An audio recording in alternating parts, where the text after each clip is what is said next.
Whether it be a marriage, a new baby, or a move across the country, sometimes life has a way of getting in the way of even the closest friends. Yeah, so how can you keep your friendships from being interrupted? Here with some advice, our psychologist, Michelle Callahan, who's also a contributor to Women's Health magazine and lifestyle consultant and host of VH1's Your Cutoff, Laura Barron. Hey, ladies. Hello, ladies. Hey. This is such an interesting topic, I think, because so many of us, when things happen in life, you do find yourself separating from friends you are very, very close to, right? Well, the dynamic changes, right? And it should change. It's supposed to. We're supposed to grow over time and go through all these significant transitions, entering work, marriage, kids. So we shouldn't be so, taken aback by it, but actually just kind of ride that wave and look forward to the changes. But it happens to other people. So say it's happening to your best friend, and you're not married yet, you're not having the baby, and you sort of feel left out, don't you? Yeah, well, and in that circumstance, let's understand what's really about the relationship and what's about your needs. Maybe it's the fact that your life isn't as full as it should be, and you are relying on somebody else a little bit more than you need to be. And since it's the most narcissistic generation ever, I bet that's what it is. We're going to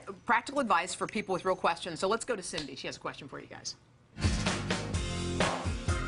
found that my friendships were interrupted when we had children and they got older. They were young, we got together a lot, but then as they grow older, especially if one's a girl, one's a boy, we don't see each other as much.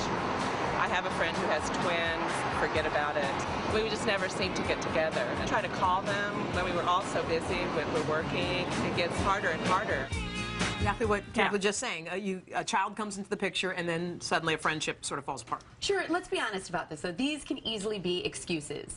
If you like your friend and they are a priority, you can make time. You can make time. That's what husbands are for, good babysitters. And if the kids are still little and they like to do the same kinds of things, go with the kids, do the play dates. But when they get older, it is important for women to not give up their own friends. Their husbands have friends, their kids have friends, so make that time to say, look, even if you have to go grocery shopping with your girlfriend, but find the time alone when your kids are busy doing other things. Or it's a good excuse to get rid of a friend that you're not that crazy about. Exactly. Exactly. It's just time to move on. So there you go. There we are. We've got one from Sylvia. Let's listen.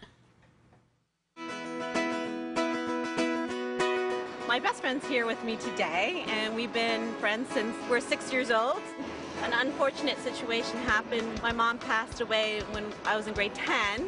In high school, we were so close, and she knew my mom, and actually she kind of ended up drifting away from me a little bit, I think because she didn't know how to deal with the situation, and ended up hurting my feelings. 4 or 5 years later, went to go visit her at her parents' restaurant, and ever since then we've been attached to the hip again. So I'm just grateful that we're here today and enjoying each other's company and friendship.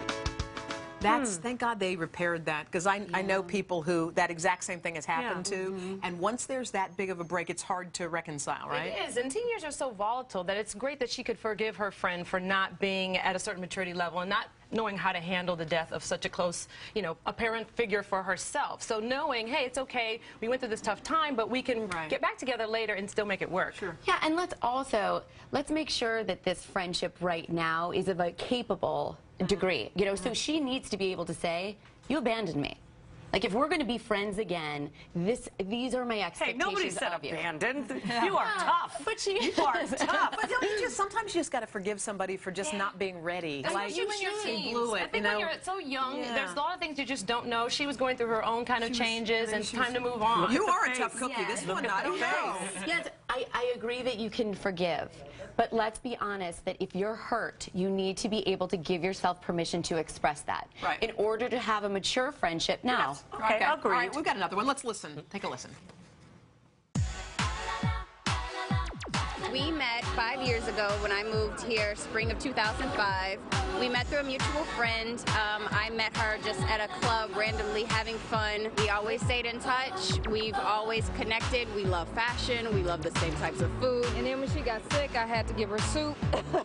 So we have been inseparable ever since. Not quite a year ago, I needed to make some new changes for my career and getting ready for grad school. And so I decided to move just a little further south, back to D.C. It was a traumatic split. I miss just randomly going shopping around the city and just talking to each other. I miss just seeing her. I mean, Skype can only do so much. You know, it's funny. My friend Karen moved away, and I sort of thought that too. But the funny thing is I think it's all in the details. Like, we still are up on each other's details. If you let Monday go and Tuesday, that's the telephones and email and all that. Right, so you can, but that's important, right? To stay in the little things, because the big things aren't going to be there if you're not there for the little. And that will make it seem more familiar because they're used to doing so many things spur of the moment together that keeping track of all the